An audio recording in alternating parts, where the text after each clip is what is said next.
think we are on the air, live and direct. Yes, sir. Welcome, guys. You have reached the Pints and Profits show, and we are live on a Friday, mind you. So grab a drink, and I already have one. I know Scott has one. No, I'm ready to go. Can I crack this thing or what? Yeah, let's crack it.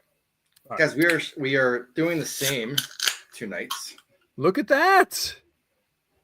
Twinsies. Yep. Thank you for sending these. Allegedly.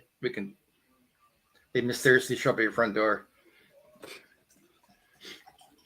All right. Let's nice try color. this. So we are drinking a special collab here. All right. Let's cheers it and see what we think about it. Cheers.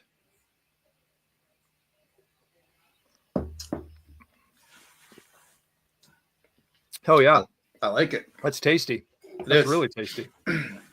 Nice mouthy feel. Nice color. Yeah. Yeah. So guys, let me break this out. So where I live, there's a brewery called Hudson Brew Company. Okay. They are in Hudson, New York. Now, what's special about this can? It's a collab with Bev and Smoke. So Bev and Smoke is like a all you can go to stores. It's a beverage center. It's got a thrift store inside. It's a little market. And my Hold on. It has a thrift store?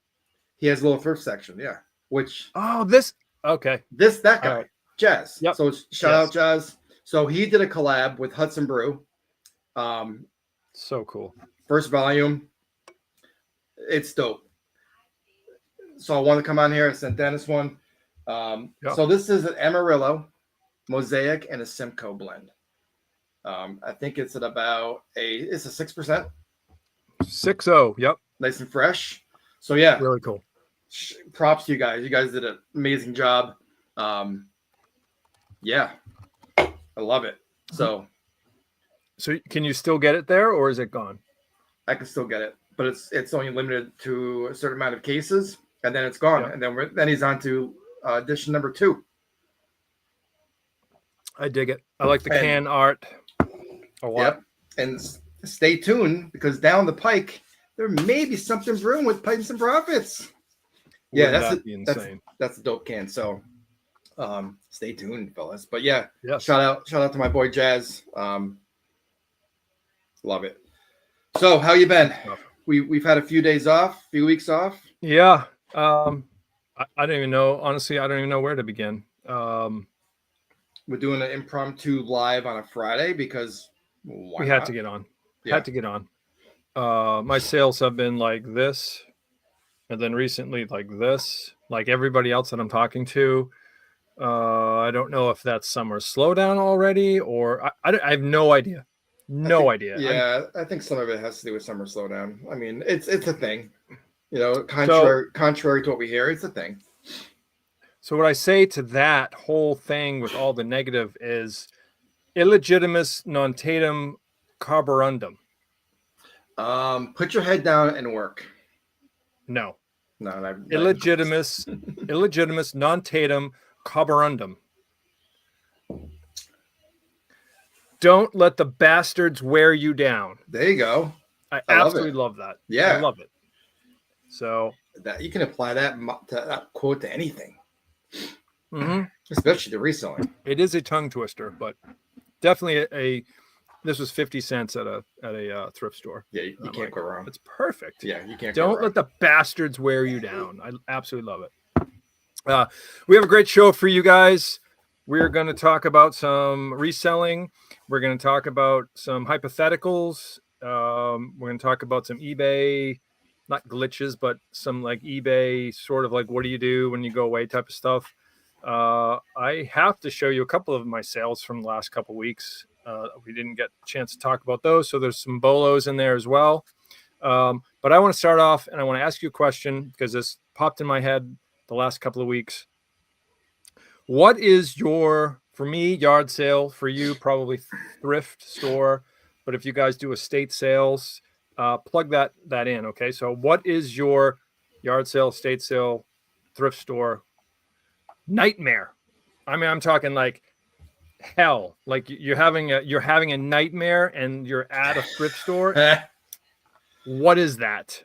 You want me to go or you want to go? Yeah, why don't you go? Because I got to think about that one. So this is me. The yard sale starts at 8:00.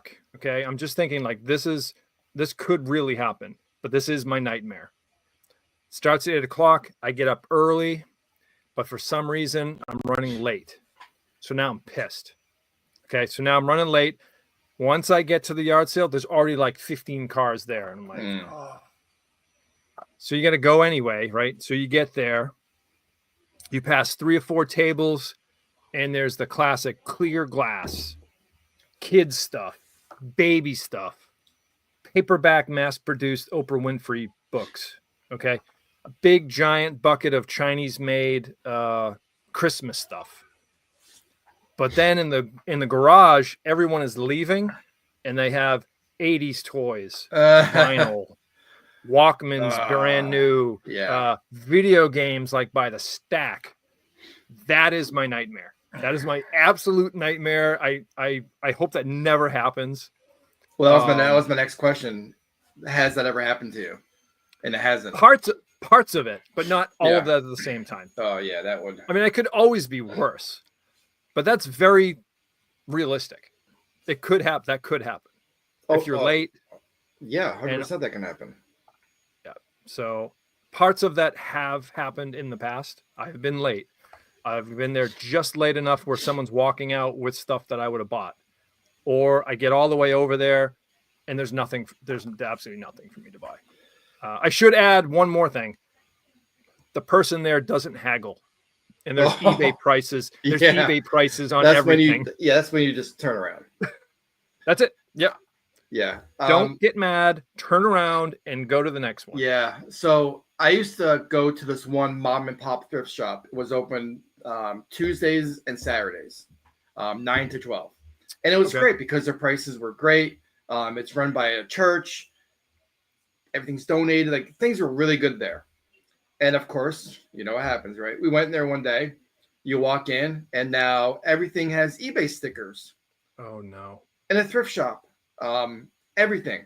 You go to the clothing. It's $10 for jeans. There's the silverware and the trinkets, and there's again eBay stuff all over plastered. Yeah. I just turn around. Yeah, because it's like you can't even do anything with that. Yeah, and I don't know how these places stay open. Now, granted, it's at a church, but they have a storefront, like it's attached to the church, and in front of the church, it's a storefront.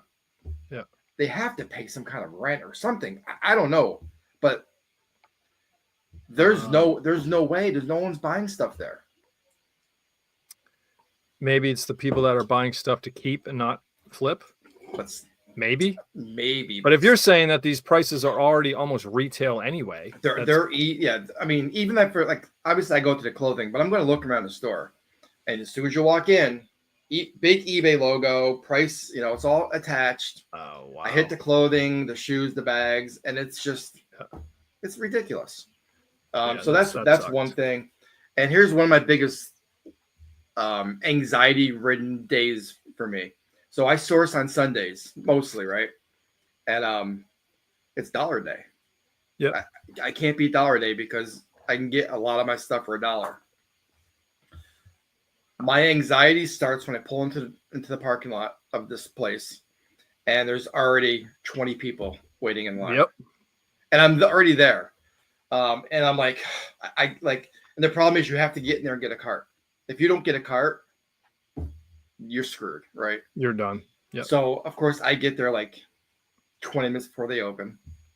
And as soon as I start see people walking up to the door, I'm there. I don't care if it's 20 degrees outside. I'm getting in line because there's pushing, there's fighting, there's it's crazy, dude. Dollar Day is nuts. And it's a lot of resellers. Yeah. But it's not just clothing, it's hard goods. It's everything.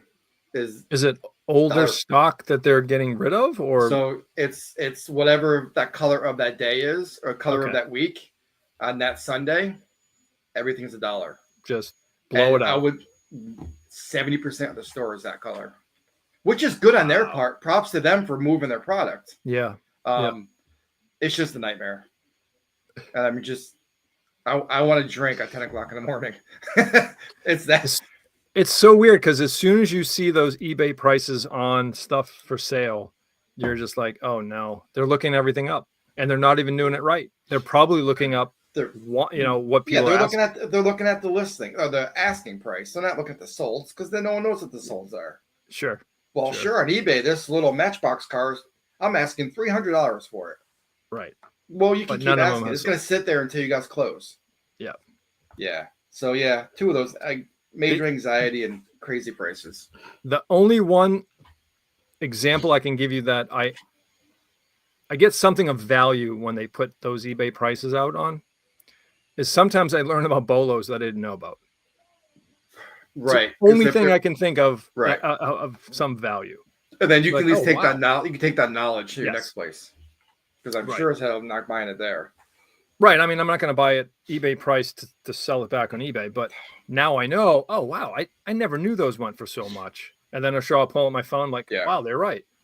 Boom. It goes back in the encyclopedia, How do you plan your sourcing days? Do you have any sort of schedule? For me, typically, like tomorrow morning, I'm going to the church, another church thrift that is really good. It's fill a bag. Fill 2 bags for $5, and I leave that place with like 4 or 6 bags, and awesome. And so I'm gonna go there tomorrow. That place is hit or miss. Sometimes it's like really good. Sometimes it's a dud. And then we do Sunday dollar days. I don't for what I can get $1 a day. I'm not going to buy those same items at full price for thrift when I can get them on that day. So I do Saturday and Sundays, and that's it. That's it. I don't do yard sales. I don't do estate sales. I've been posting a few things on my Instagram, like what the local marketplace looks like here. Some lady wanted 4 bags of clothing for $850. I put a comment. I go, tell me you're not serious. They blocked me. Like what's in there? There must be like all designer clothes. But this is the same thing. That's what I see at yard sales. I went a few yard sales last year, and that's what they were. I'm like, you guys are bonkers. What are you guys doing? Nuts. Right. So yeah, I can't get down with the garage sale game here in upstate New York. But this guy kills it at yard sales. That's my whole bag, but unfortunately, I'm in the Northeast, and it's a very short window. Very short. Yes, but you're also in a part of Northeast that has really good garage sales for cheap. Yes, they are good, but you're getting quality and you're not getting the quantity. And the weather is horrible. Right. Horrible. Every single Saturday, it's raining. Yeah. So tomorrow I have some yard sales lined up, but I don't even know if they're going to have them because it's going to rain again. So that really dampens the week, because that's kind of starts off my sourcing for the week. I want to bring home mass quantities of stuff on Saturday, and that sets me up for the whole week. If I miss my Saturday, that means it puts more pressure on me to source on my Tuesday and Thursday, because I pack orders Monday, Wednesday, and Friday. Right. So that's kind of my schedule. But if I miss the big day on a Saturday and I come home with like 2 items, I know I'm screwed. Then what I'm doing is I'm pulling from my, what I'm supposed to be saving up for the winter time. Right. And it's like, I can't do that. I can't keep doing that, because then I'm left with nothing come November. You can't keep pulling from that little pile of like your safety net. Yeah. Yeah. I want to build that. I don't want to be pulling from it. Right. But every time it rains on a Saturday, I'm like, well, here we go. Yeah. But on the positive side of that is you have that overflow excess stuff you can pull from, because there's a lot of people that don't have like a money pile. They don't have supposed to go. This right here is supposed to go in the pile, but I'm going to have to list it. Yeah. And that's where a lot of I don't people know if get. you I can't see did you that. see my Instagram with all the Fisher Price? Oh yeah. That's all that stuff down there. Yeah, but I think a lot of people don't have that excess stuff where they can pull from, and they're dependent on those yard sales, or they're dependent on thrifting. Oh yeah. Don't ever depend on thrifting. No. It's like right now, I've got 3 boxes of clothing that I have excess of. So if for some reason it's Father's Day Sunday, so maybe I don't go this Sunday, I can still pull from that. But I have so much here. Right. But yeah, you have to have an excess. And then I have clothing that is never going to get listed here. So that's your. Hey, real quick, let's recognize. So Chad's in here. Chad, what's up? Thank you for coming in. Going on, Chad? Nick Rinaldi, he was on last time. So he goes, have you guys seen the AI listing programs? Everyone losing their mind, but on clothing, it's not smart enough to recognize product lines with brands. They just pull basic descriptors. Yeah. So have you seen that? I know what he's talking about. So I haven't seen it. So eBay apparently has this new AI program where you can just take a photo of your item and it lists it for you. Oh, wow. I think is a really bad idea. Invite only, or I don't know. I've seen people talking about it. I haven't really looked into the details because I'm not doing that. Yeah. If I take a picture of a jersey, right, it may fill it in, but doesn't know if it's vintage. Doesn't know if it's any rips or tears on it.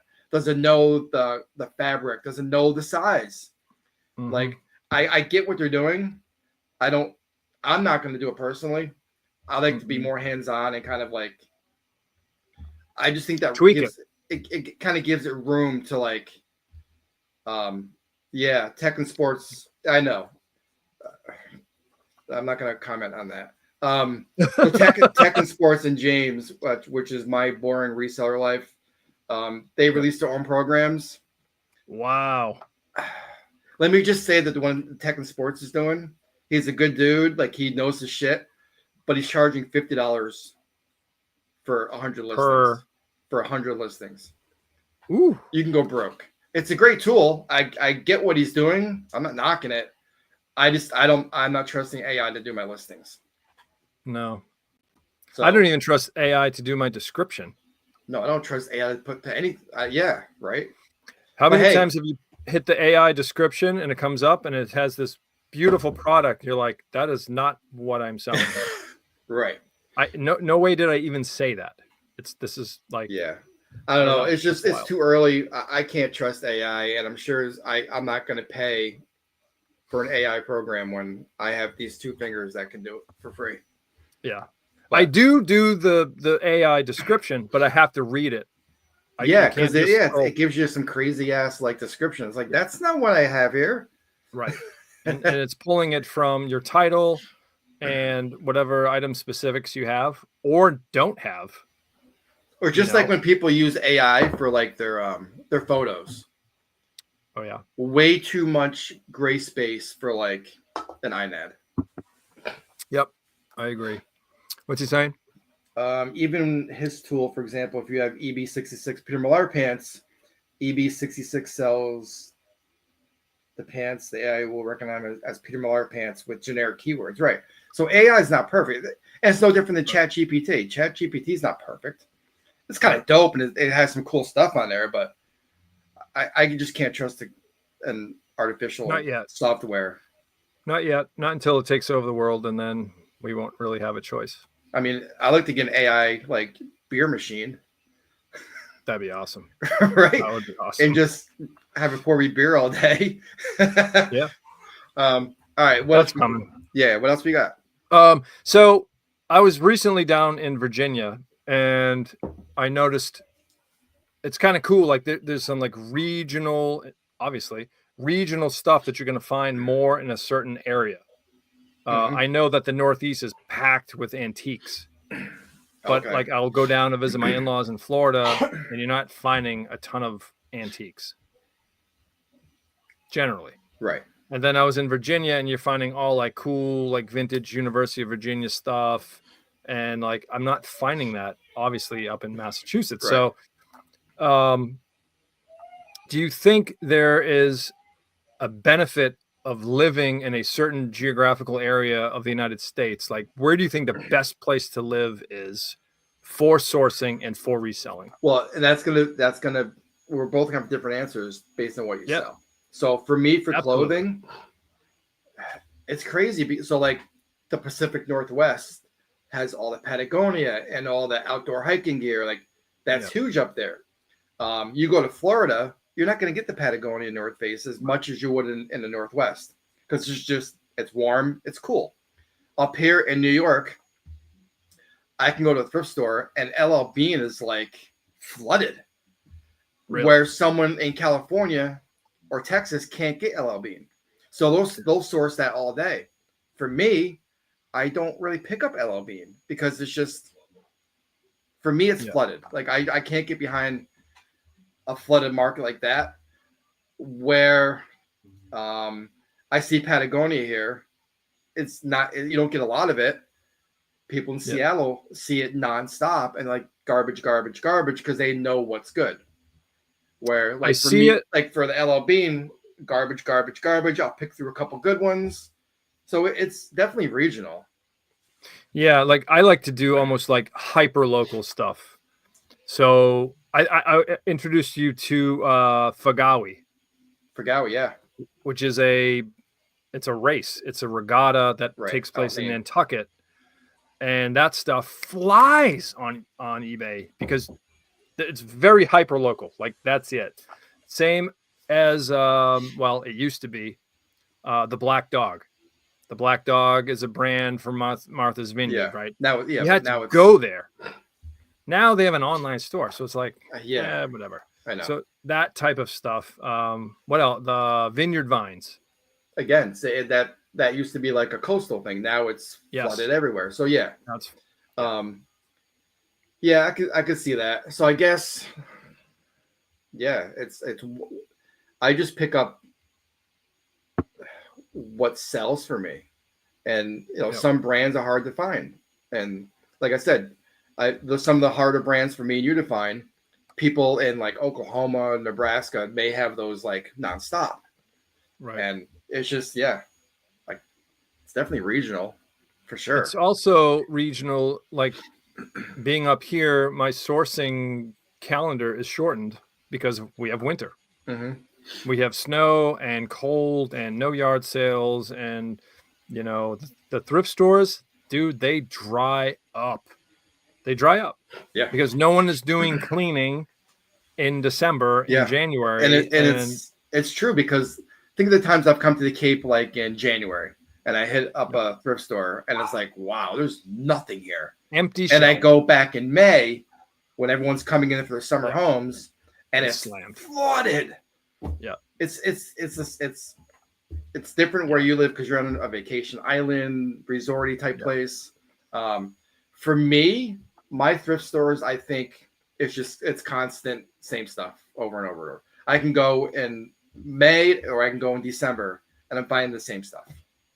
That's cool. Yeah. Not here. Definitely not here. Right, because in winter times, half your population leaves. Yeah, everyone's gone anyway.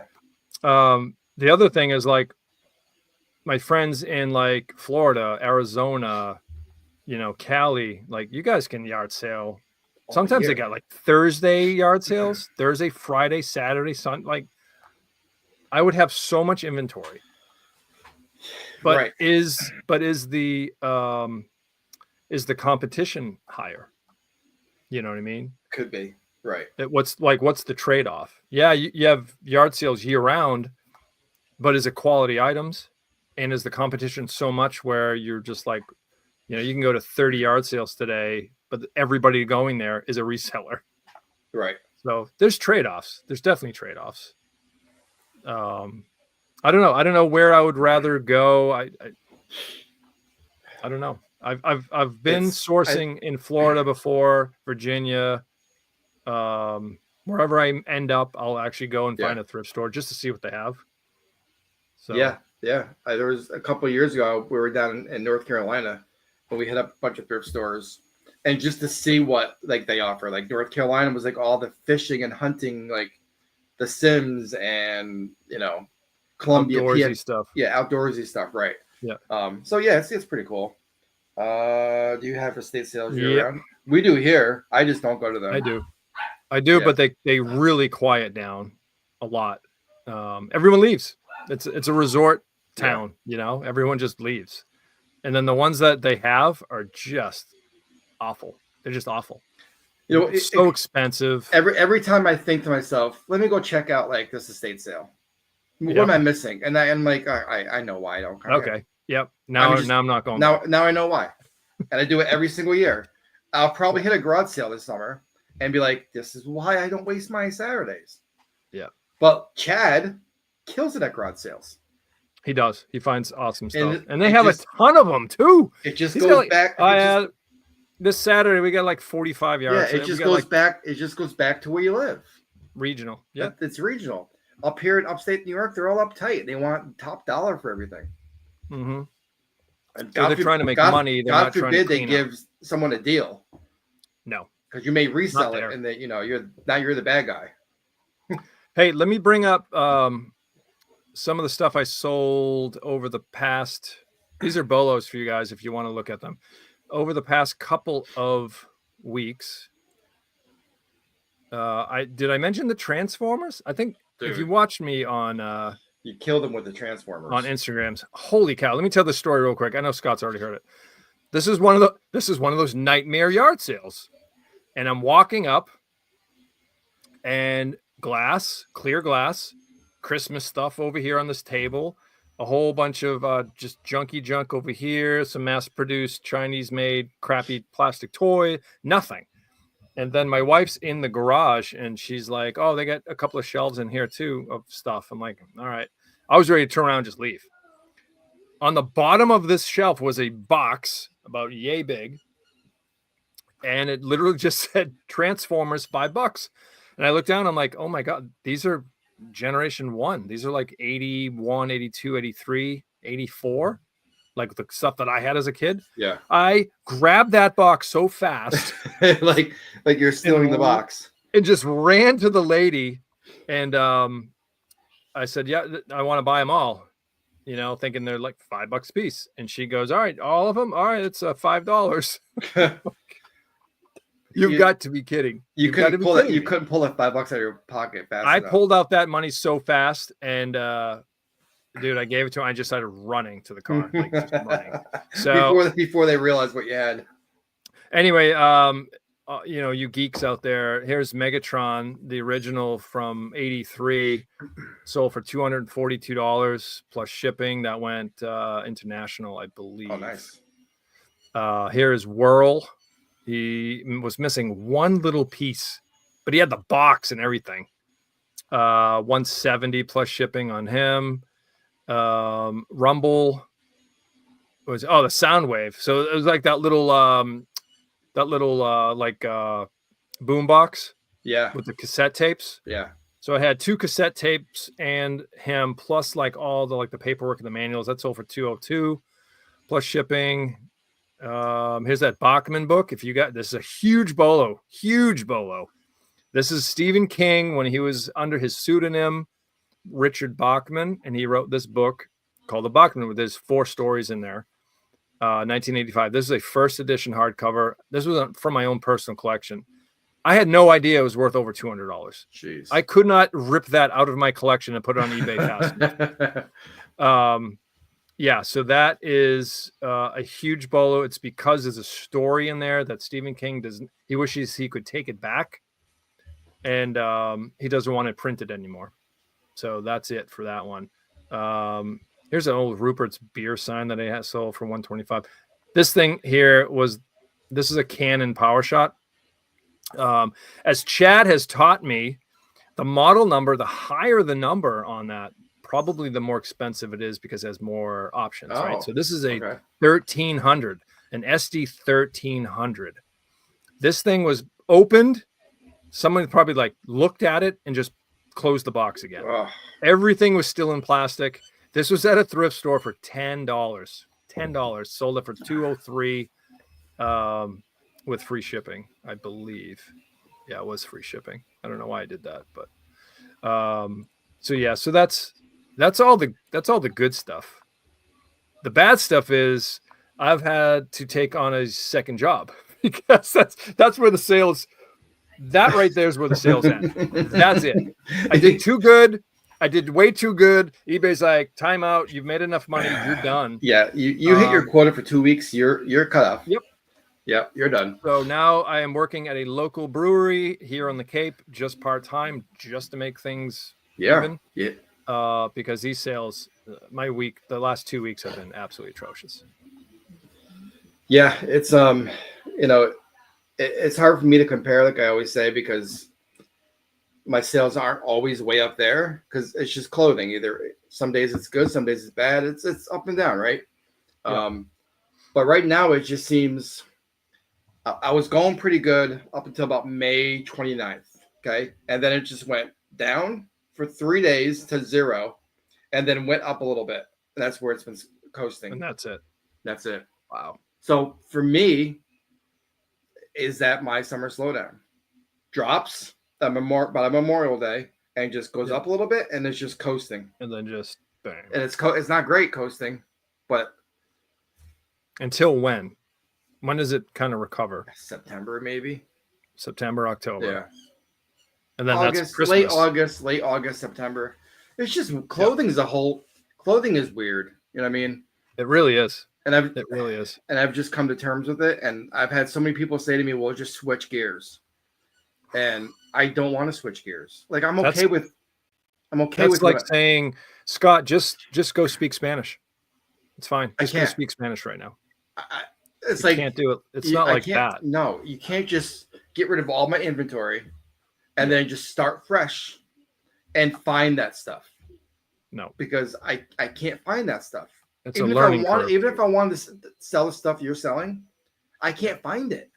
It's not. I can't get that here. And if it's on Marketplace, like I said, it's going to be $800 for those box of Transformers because nobody wants to get rid of shit here. Or they want top dollar. So I'm never switching gears.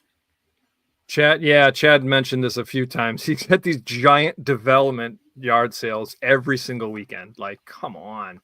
Like that's my dream sourcing is you go into these things every weekend. I can go to development and you just park and you just walk and just the prices are good. And the prices are good. That's what matters. Yep. I am doing less than 20 hours a week, probably two to three shifts tops. And Chad, don't get it wrong. He's working there for the beer. Oh yeah. I mean, there's some benefits. There's definitely some benefits, but it's a win-win for me. I'm there anyway. You might as well get paid and get the benefits for it too. Good point. So I did go away down to Virginia. My nephew graduated high school. Congratulations, Trey. And my son the very next week graduated high school. Congratulations, Liam. Yeah. And it was weird because I knew it was coming. I knew the trip was coming, and I don't do away mode. We've mentioned this a few times in our show because of the repercussions of away mode. So we do the old start tweaking the handling time, right? So I love sending offers. I do it daily, right? And I know you better stop sending offers before you adjust that handling time before you go away. I made that mistake before. Mm-hmm. I was sending offers until like the day I was going to leave. And then I'm like, oh no. Mm-hmm. Oh no. Mm-hmm. It doesn't matter if you change the handling on that. You've already sent the offer. You cannot change that once you send it. But the problem I ran into this time was I stopped 2 days before and I let those 2 days and I had like 90 something, offers to send. Yeah. And I'm like, nope, can't do it until all right, now I'm going to go away 5 days handling instead of 2. Immediately, your sales drop. And then I could send all the offers out. Yeah. That didn't work. I still had 3 items that needed to be shipped. And I'm like, I thought it was 48 hours. Yeah. And then I'm reading along and it might be 96 hours. Does anybody in the chat know? Is it 48 hours or 96? Because I got screwed. What I always thought and heard was if you're going to do the change your handling time, it's got to be 24 hours before. So if you're changing handling time at midnight on Thursday, don't send hours 24 hours prior. Well, that doesn't work because same situation when we went to Florida. Yeah. I did same thing. I'm not sending any offers for 2 days. and then I'm going to change the handling time and go away, and then send offers. I sent an offer for a jacket. They accepted the offer, and it shows to ship in 2 days. 2 days. Yep. And we're not going to be back. And we're like, "Oh." I'm like 8 days from being back. And I'm like, so I message a guy right away. I go, listen, we're on vacation for the next 8 days. Yeah. I changed my handling time to whatever it was. Some reason eBay's wanted me to ship it in 2 days. He goes, Yep. all good, don't worry about it. But Okay. I still get dinged about it. I still get dinged. Like You he didn't didn't ship give it a on shit. time. He didn't give a shit because I didn't ship it Right. on time. So now Yep. my metrics now show like 99.7 for on time Same. handling. And time I shipping. still have it on mine from Yeah. like 2.5 weeks ago. It's Yeah, like, I think in a month it goes away or something. I'm not even sure when it goes away. it disappears after 30 days, I believe, because So- that's when my sales will probably go back up. What do you do? Because we're going on vacation in September. What do I do? Do I just not send offers for the week? I don't know. I do like 4 days. 4 days. 4 days before, 4 days before. you go. Like stop sending offers 4 days before you go. Here's a question. Okay, here's a good scenario. You change the handling, you change all that, and you get an offer, and you accept the offer. And now the whole new eBay thing, how it's like you can accept the offer, but they don't have to pay for a certain amount of time. Oh, That may get you too. Because now you accepted the offer before your date, and now you're changing the handling times. yeah. It's still gonna be valid for that. Yeah, you can't accept. Oh, that would suck too. Because have you noticed when you accept offers, sometimes it doesn't cha-ching right away, and it kind of goes in limbo. Yep, I had that today. I don't know why it does that. I pulled the item, and then I'm like, "Where is it? What happened here?" I don't know why it does that. Whether it's something on their account that they have to pay right away or something. But there's been days where I accepted the offer, and 3 days later they pay. Like what the? That might get you too. So I don't know. Yep, it's very difficult. They almost want you to use away mode. Yeah, That way, it's like done. I'm never using away mode. But it destroys you for 2 weeks. We've discussed this. I'm not going to bust out the tinfoil hat. This is not a tinfoil hat moment. This is the truth. It'll mess you up for 2 weeks.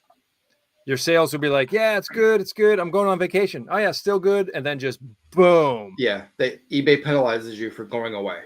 Yes, because they're not making any money. They're not making any money. They want you to use away mode, but they don't want you to go on vacation. Correct. Yeah. Chad, I did see your Instagram post, and I thought that was the funniest. Well, It's funny not funny for me, not funny for you. He was going to the post office and he had packages in the trunk, and then forgot about them and just drove home, just sitting in the back. And then all of a sudden, you pop the trunk open, and oh no! Yeah, that's my worst nightmare. I forgot to send these Because my wife brings the stuff to the post office because I'm already at work, and I'll message her every Monday, Wednesday, Friday, post office, just to clarify. Because one day she didn't go, she forgot, and luckily the post office here closed at 7 o'clock, so we can run them over there. You have a 7 p.m. 7 p.m. when the kiosk closes. Yep. Actually, no, the kiosk is open 24 hours a day. You just go into the main lobby, dump them in the kiosk. But it won't get scanned, right? It won't get scanned because the workers. It's a hub, so they're there all night. It's not like it's not like your rinky-dink post office where there's 3 people working there. Yeah. Shout out to you guys. You guys work your ass off. Yeah. Thank you. They love when I walk in there with giant totes of stuff. And my post office. Time to earn some money. It's freaking huge. Like, it's nuts. Do you want a blast from the past? Yes. Okay, cool. Milli Vanilli. No, but I know you had this. I just found this the other day, and there's 2 of them. All right, let me get another drink because now I'm getting thirsty. Oh, dude, check this thing out. You know what this is right now before I even show you. Come on, I know you know this. I don't. What? Wait, let me look. Hang on. Let me put this back. Let me give you a hint. Let me give you a hint. It's a Hot Wheels. It's a half pipe. It's what? I don't know what it is. You didn't have this? The Hot Wheels fold-up garage. No, I wasn't rich growing up like you, Dennis. Oh man, I love this. I've never seen that before. Really? You have not seen this? So I it don't- folds up like a suitcase, and then it opens up like this, and you can drive your little Hot Wheels around. I don't recall that. Someone in the chat had this. Come on, I know you guys had this thing. I got 2 different ones. They have all 2 like different stores in it. They call it like Stow and Go. It's called a Stow and Go. Huh. That shows a lot about my childhood, doesn't it? That was my favorite toy. I absolutely loved that thing. I recently found 2 of those in a driveway, sort of like curb alert. Free? Oh yeah, they were both free. Of course. I want to say it's like 1979. I think it is 79. Like the older ones, people are still getting them. People are still buying them. What does it sell for? That one is 65. And there's another one that I have is like 58. I see it up here. That on my local marketplace would be about $965. What? No, I'm just saying, you know, the price. I mean, there's really beat up ones that are like $40. But I need to friggin' move. That's what I need to do. You do. You I absolutely do. I need to move. Back to the not vacation mode, but going away, adjusting your handling time and all that stuff. I noticed for the first time that if I sent offers, you could click on this little thing, and then eBay would continuously send offers for you, like auto send, up to 7 days. So Okay. I'm like, I don't really want to get involved in that if I'm away. I don't know if I want to Have you seen that? I've heard that you can Auto send. You can do some kind of settings where you can have it send offers up to a certain like time frame. 7 days. Yeah, I like, again, like with the AI thing, I want to be hands-on because I don't want to send a 20% offer to an item that I just listed today compared to an item I have listed 6 months ago. I may want to send a higher offer to get rid of it. I want to be in control of that offer. If you send that offer, but you want to change your mind, does eBay still send it at that same price for 7 days? Whatever or can you cancel? I don't know. I don't use it, but I'm guessing if you opt in, someone shut those dogs up. I'm assuming if you opt into that program, right, it's going to send those offers. That's it, and then you're kind of stuck, right? I don't know. I haven't even looked into it. I've heard about it, but I don't have any interest, so I'm not going to like even consider that option. Yeah, I don't know. I don't like. I don't like giving them control. That's no. I like certain things I want to be in control of. I want to be in control of accepting offers, sending offers. I want to be in control of my own listings. AI jumping in there, AI, but this manipulating. I think this is part of AI though, because everything can't be automated. What's next? They're going to automate shipping? Like, come on.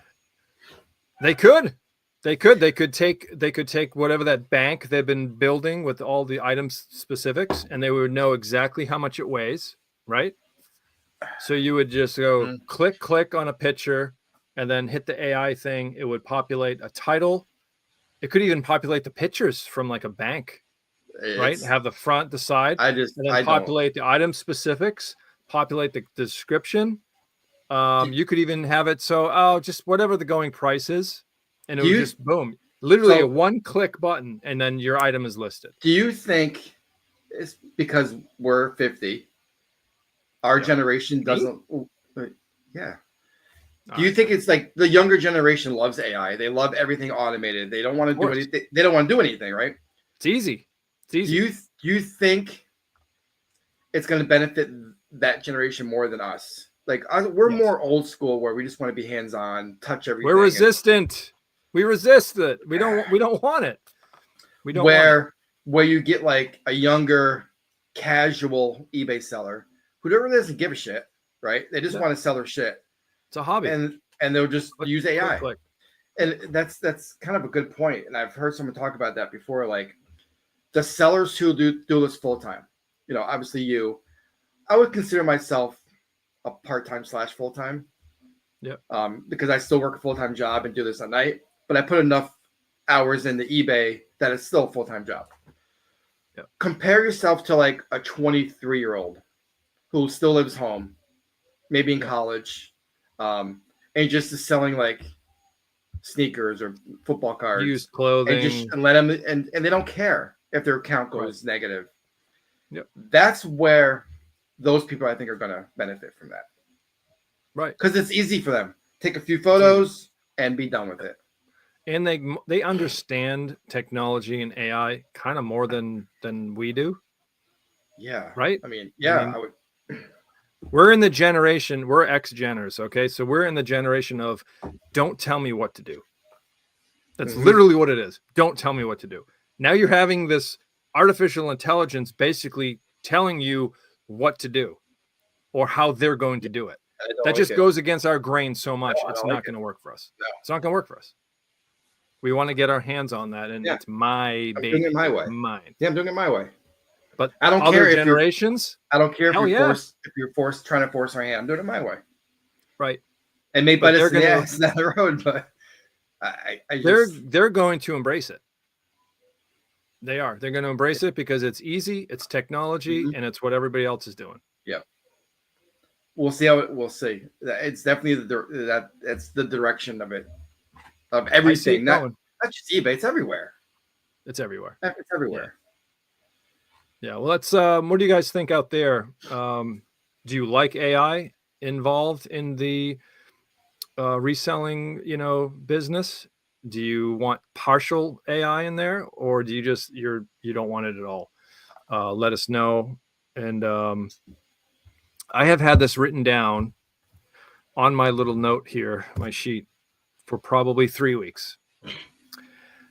And it has nothing to do with reselling. It has nothing to do with craft beer. You can only choose 2. Oh boy. You like this game? I don't know.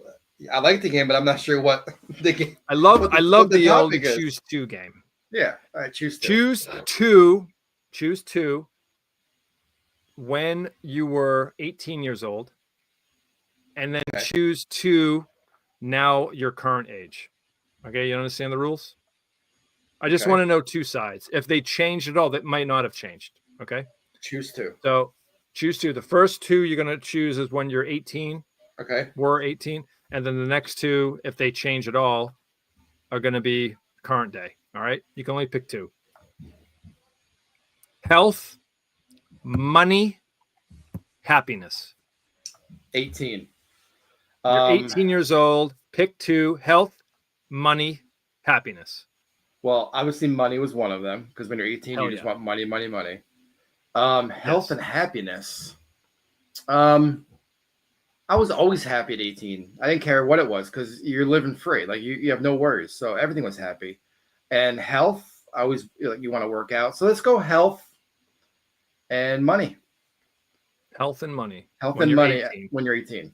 Does it change only because I was always happy. Like you're just a kid. Yeah. Does it change now? Yes, 100%. Okay. Health is one of them, and probably happiness. I don't care about money right now. Literally the same for me. Yeah. And because we're the same age. Yeah. If you guys have anything different, let us know. We can continue the conversation. It's just there's no right or wrong answer. There's no right or wrong. It's just, and I've had this conversation with people before of like our mindset at 18 or even like in your early 20s is way different than now. Oh yeah. Like when you're a kid and growing up and you're starting your careers, you chase the money. Yeah, it's way different for me. I can give 2 shits how much, like, if I sell nothing on eBay today, oh, okay. Like it's frustrating, but I'm not chasing like I need to be here. Right. I've spent the last 25 years trying to get there. Yep.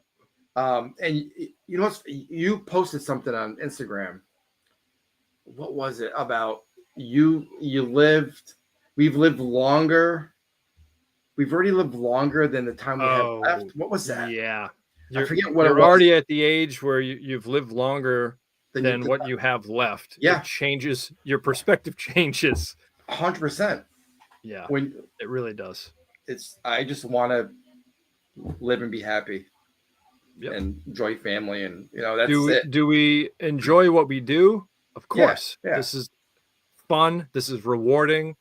The mental space that this job takes up, I love so much, because you're constantly learning new things and trends and fashion and what's hot, what was hot, what to look out for. I love that stuff. I love the art of the deal when I'm bartering with people. I love finding stuff on the side of the road that's worth $100. I mean, I love all that. Yeah, but it's not my life.